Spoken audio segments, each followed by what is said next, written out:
Welcome to TEA's House Bill 3 and 30 video regarding aspects of House Bill 3 that impact special education and dyslexia. My name is Justin Porter. I work in the Division of Special Education Programs in the Office of Special Populations here at TEA. My co-presenter today is Cherry Lee, our State Dyslexia Coordinator. Cherry also works in the Division of Special Education Programs. During today's presentation, we'll be covering 5 major areas. House Bill 3 increased supports for special education, improving reading outcomes for all students in Texas, dyslexia and related disorders, the House Bill 3 Dyslexia Allotment, and finally, requirements and supports for the monitoring of dyslexia programming as part of Senate Bill 2075. Some key TEA personnel, in case you have questions going forward: Leo Lopez, our Associate Commissioner for School Finance, Al McKenzie, Director of Forecasting and Fiscal Analysis, myself, Justin Porter, State Director for Special Ed, and finally, and most importantly, Cherry Lee, State Dyslexia Coordinator. Increasing support for special education. One of the most impactful changes on the horizon due to the passage of House Bill 3 is the increasing the amount of weighted funding that schools will receive for students served by special education in the general education classroom. About 85% of students served by special education have the majority of their needs met in the general education classroom.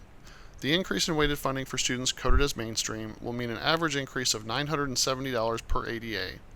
This increase in dollars can go a long way towards ensuring general education and special education teachers are well trained and equipped with the skills necessary to ensure students in these inclusive academic settings receive the highly effective services they need to overcome their disabilities and perform on par with their non-disabled peers. Assistance for schools interested in improving their inclusive programs is available from the Inclusive Services Network at ESC Region 20 through a grant from TEA. While the increase in weighted funding described on the previous slide represents a significant change in how special education programs are supported by the state, House Bill 3 also requires TEA to convene an advisory committee to provide further recommendations related to improving funding for special education programs. For more information regarding this committee and how to express interest and participation, please see the To the Administrator addressed letter dated August 1, 2019. In addition to funding changes, House Bill 3 encourages schools to provide financial incentives to teachers who complete training through an ESC on effectively serving students with autism. TEA provides training related to effective services for students with autism through a grant project with ESC Region 13 called the Texas Statewide Leadership for Autism Training, or TSLAT. TSLAT offers a variety of high-quality trainings both face-to-face and virtually. To underscore Texas's commitment to high expectations for students with disabilities, House Bill 3 also provides a $2,000 bonus for each student served by special education who graduates college, career, or military ready. For more information on this bonus, please see the House Bill 3 and 30 video regarding CCMR bonuses to schools. In the following section, background information on the science of teaching reading will be presented to facilitate an understanding of how children learn to read and the importance of high-quality literacy instruction. This section also provides an overview of dyslexia and related disorders. Reading is fundamental to academic and job success. As such, researchers across disciplines and over the last 6 decades have studied how children develop literacy skills. 2 prominent reading theories, both supported by extensive scientific research, are now detailed. Gao and Tunmer developed the simple view of reading. The researchers posit that reading can be divided into 2 primary components: decoding and language comprehension. Decoding refers to the ability to recognize letters, apply their associated sounds, and blend the sounds together to form words. Language comprehension refers to the ability to derive meaning from spoken language. The product of these 2 factors facilitates reading comprehension, the ability to interpret written text. The simple view of reading makes clear that reading comprehension occurs when both decoding and language comprehension abilities are strong. In this slide, the language comprehension and decoding domains are now presented in a vertical format to demonstrate the relationship between the simple view of reading and Scarborough's reading rope. Notice Scarborough's model expands upon the simple view of reading by detailing subcomponents of word recognition and language comprehension. Scarborough uses the term word recognition, shown in the yellow box, which includes phonological awareness, decoding, and sight word recognition. Whereas the simple view of reading refers to reading comprehension, Scarborough uses the term skilled reading, shown in green. Inclusive of monolingual and multilingual literacy instruction, the reading rope depicts the many strands or subcomponents of language comprehension and word recognition, When woven together, these components reinforce each other and enable skilled reading. Worth noting, 80% of students who read below grade level demonstrate decoding or word reading weaknesses shown in the yellow box. In a recent brief, the International Literacy Association stressed that effective early literacy instruction requires highly trained teachers with a background in phonics routines and linguistics. To summarize, high-quality core reading instruction includes systematic and explicit teaching of both word recognition and language comprehension. Educators must be skilled in the science of teaching reading as described above to provide effective instruction. Now that we've explored how students develop skilled reading abilities, let's shift our focus to dyslexia, defined in Texas Education Code 38.003. In plain language, dyslexia is a brain-based learning disability that makes reading and spelling difficult. Up to 1 in 5 students may demonstrate characteristics of dyslexia. It is not caused by a lack of intelligence or effort, nor is it caused by seeing the letters and words backwards. Students with dyslexia will demonstrate primary difficulties in phonological awareness, mapping sounds to letters, decoding single words, reading fluently, and spelling. Let's momentarily return to Scarborough's reading rope. Subcomponent skills within the word recognition box are typically areas of weakness for students with dyslexia, making skilled reading difficult without intervention and supports. Thus, students with dyslexia benefit from high-quality core instruction, evidence-based intervention, accommodations, and assistive technology. Texas Education Code 38.003 defines related disorders as developmental auditory imperceptions, dysphagia, developmental dysgraphia, and developmental spelling disability. Dysgraphia, one such related disorder and most commonly associated with dyslexia, is characterized by difficulties with handwriting and spelling. Written expression is often compromised. Chapter 5 in the Dyslexia Handbook provides procedures for evaluation and instruction for students with dysgraphia. Of note, any time it is suspected that a student requires special education or related services to provide appropriate reading and writing supports and interventions, a referral for a full and initial evaluation should be initiated. This evaluation will not only determine eligibility for services under the Individuals with Disabilities Education Act, but will produce data and recommendations to inform interventions and service delivery. All students who are identified with dyslexia or a related disorder and who require special education services because of dyslexia or a related disorder should be served under the IDEA as students with a specific learning disability. To access more information on dyslexia, please review the following state resources. First up, the TEA Special Education webpage provides guidance documents, parent and family resources, timely topic webinars, and information on the dispute resolution process. To register or view a previously recorded webinar and access materials, visit the TEA Texas SPED webpage. Next, the TEACS Guides supports teachers' understanding of the Texas Essential Knowledge and Skills. Dyslexia resources are now included and accessible within the TEACS online guides. For information or questions regarding dyslexia, please contact the State Dyslexia Hotline noted in Bullet 3. To learn more about accessible instructional materials, visit the TEA webpage noted in Bullet 4. Featured resources include Bookshare and Learning Ally. These accessible online libraries are available to individuals with print disabilities, including dyslexia.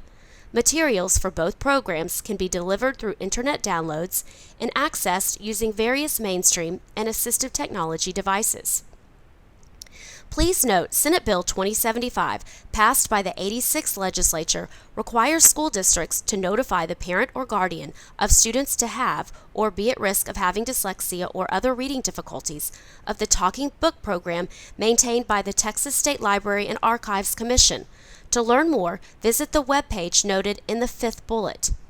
Lastly, the Dyslexia and Related Disorders webpage provides guidance documents and a link to the Dyslexia Handbook. Revised in 2018, the Handbook provides procedures regarding screening, evaluation, instruction, and accommodations for students with dyslexia. This slide provides an overview of procedures and policies as described in the Handbook.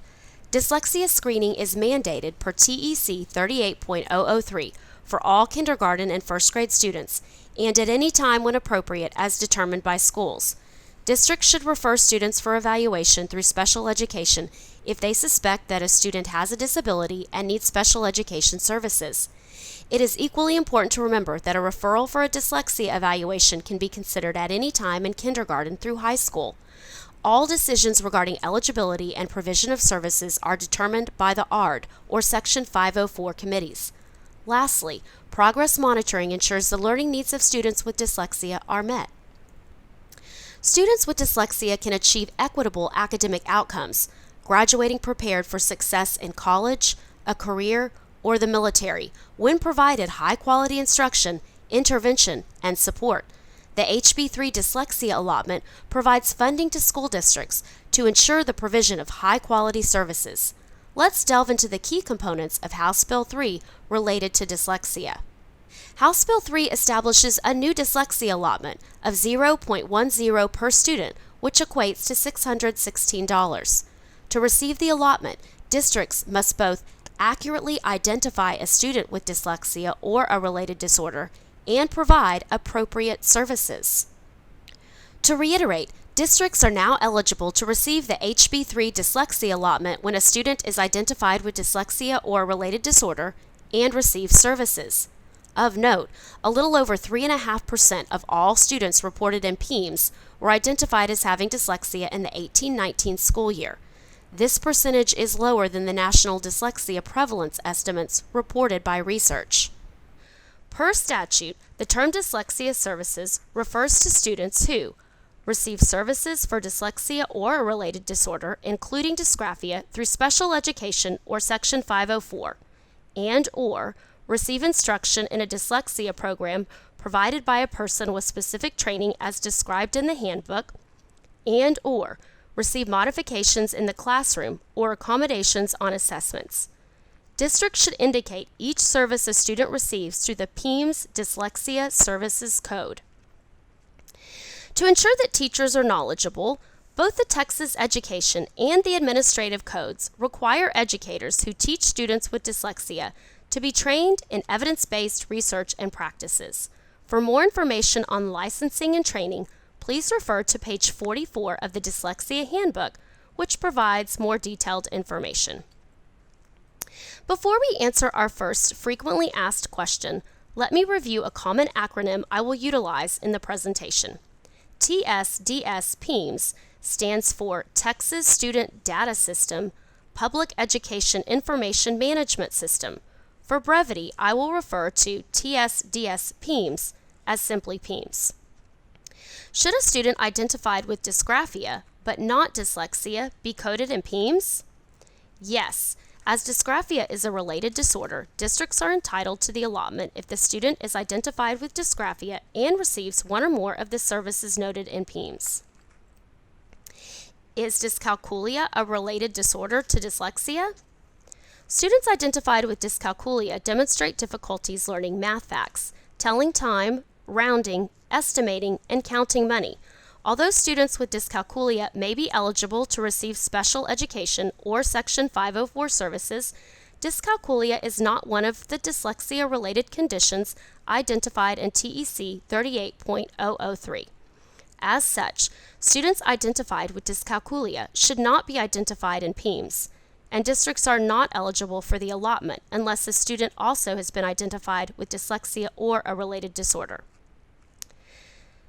To review, districts are entitled to a dyslexia allotment for students identified who receive services. Based on the basic allotment, the House Bill 3 dyslexia allotment equals $616. Does the allotment come with spending requirements? House Bill 3 stipulates districts may use up to, but not more than 20% of the total allotment to contract with a private provider for supplemental academic services. Moreover, students may not be excused from school to receive supplemental academic services provided under this subsection. To maximize supports for students with dyslexia, districts should consider the following recommendations when allocating funds: funding dyslexia therapist training for teachers or dyslexia identification training for evaluation personnel, funding dyslexia therapist positions or stipends for certified therapists, and funding professional development in the science of teaching reading. Additionally, districts may consider utilizing funds to purchase screening, progress monitoring and evaluation tools, or evidence-based intervention materials. Does the House Bill 3 Dyslexia Allotment supplant or supplement special education funding? The Dyslexia Allotment does not supplant special education funding. Districts are entitled to receive Part B funds and the Dyslexia Allotment for eligible students. Can districts use allotment funds towards meeting the maintenance of effort or MOE requirement? The MOE requirement specifies districts must spend at least the same amount of state and local funds to provide services to students with disabilities spent in the previous fiscal year. Districts may use House Bill 3 Dyslexia Allotment funds spent on students served by special education towards meeting the MOE requirement. The following section will address PEIMS reporting. Schools have been required to report the number of students enrolled who are identified with dyslexia or related disorder in PEIMS since 2013. As of the 2019-20 school year, when a student is coded with dyslexia or a related disorder, districts will now indicate whether dyslexia services are provided through a dyslexia services code in PEIMS. When a student receives more than one type of service, all codes should be reported. If a student does not receive dyslexia services, the district is not eligible to receive the dyslexia allotment. Again, districts should now indicate dyslexia services through the Dyslexia Services Code in PEIMS. How long must a student receive dyslexia services before districts are entitled to receive the allotment? Districts are entitled to receive the allotment when a student is identified with dyslexia or a related disorder and receive services any time during the school year, as indicated in PEIMS. In the following slides, information on dyslexia monitoring per Senate Bill 2075 is covered. Senate Bill 2075 allows the agency to effectively audit and monitor school districts to ensure compliance with TEC 38.003. Identify any problems schools may experience in compliance, and develop reasonable and appropriate remedial strategies to address noncompliance. As such, TEA will initiate a monitoring process as outlined in the following slide. The monitoring procedures are currently under development and will rely heavily on stakeholder feedback. In the spring of 2020, TEA will launch a dyslexia monitoring pilot and conduct site visits in selected districts. In the fall of 2020, TEA will conduct and collect stakeholder feedback regarding the pilot, adjust the protocol as needed, and develop appropriate strategies to address noncompliance. In the spring of 2021, TEA will finalize the protocol and disseminate monitoring schedules. Formal monitoring will commence in the fall of 2021. House Bill 3 focuses on learning and improving student outcomes for all students. Let's review next steps for districts to ensure implementation of all components of House Bill 3 as it relates to students who receive special education and/or are identified with dyslexia.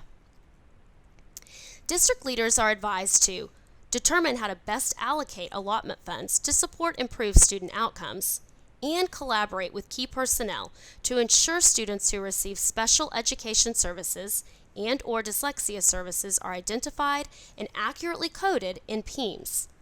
Lastly, districts should review all resources discussed in this presentation to ensure successful implementation of all components in House Bill 3. Please continue to stay up to date by visiting our website, tea.texas.gov/HB3. We encourage you to reach out to TEA with questions regarding House Bill 3 through the email listed on the slide. In the subject line, enter the topic such as special education or the dyslexia allotment so we can address your questions in a timely manner. On behalf of the Division of Special Education, thank you for tuning in to this installment of House Bill 3 and 30, and be sure to watch the September 12th presentation on reading practices.